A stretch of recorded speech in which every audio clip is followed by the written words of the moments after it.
Nagsimula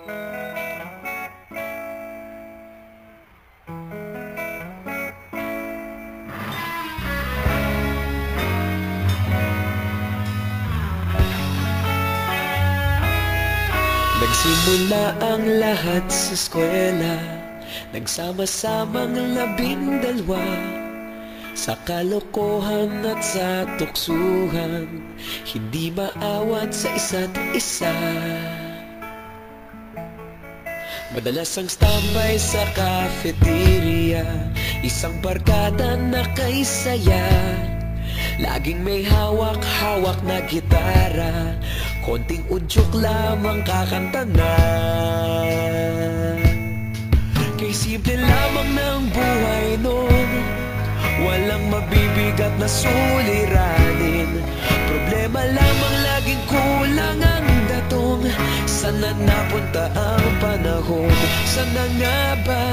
Sana nga ba? Sana napunta ang panahon? Sana nga ba? Sana nga ba?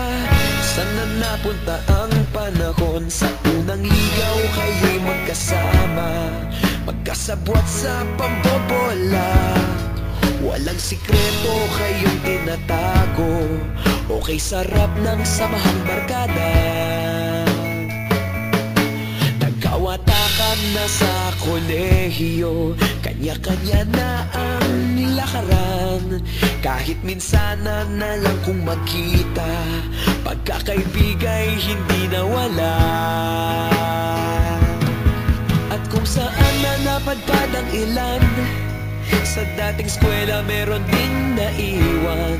Meron pa ng mga ilang nawala na lang, nakakamiss ang dating samahan. Sana nga ba? Sana nga ba? Sana nga bang barkada ngayon? Sana nga ba? Sana nga ba? Sana nga bang barkada ngayon?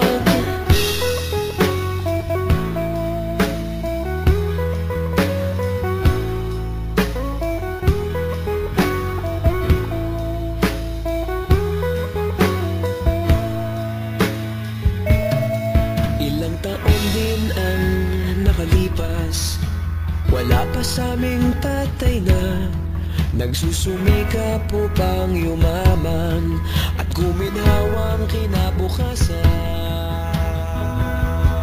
Paminsan-minsan kami nagkikita, mga naiwan at natira.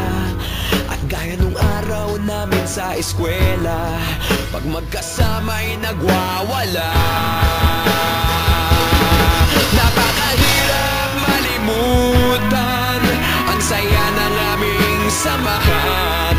Kahit lumipas ng ilang taon, magkabarkada pa rin ngayon.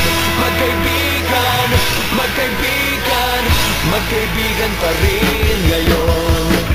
Magkaibigan, magkaibigan, magkabarkada pa rin ngayon. Magkaibigan, magkaibigan, magkaibigan pa rin ngayon. Magkaibigan, magkaibigan, magkabarkada pa rin ngayon. Magkaibigan, magkaibigan, magkaibigan pa rin ngayon. Magkaibigan, magkaibigan,